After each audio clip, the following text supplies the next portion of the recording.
It's Kate with WTI. Now this gorgeous essential oil diffuser is from Diffuserlove, and I do love it. What makes this so special is that it's made of ceramic, so listen to this sound.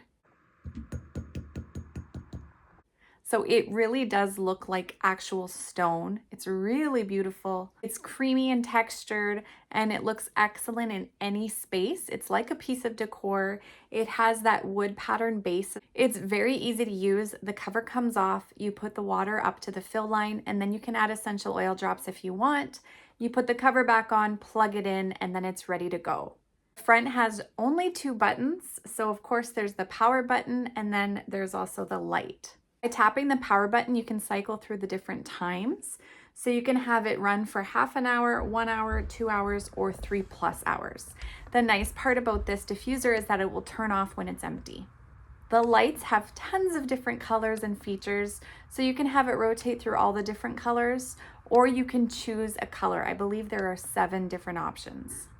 This is nice and quiet. It really fills your room with that smell of the essential oil. It makes an excellent gift for somebody or for yourself. I'm sure you will really love it, and that's my point of view.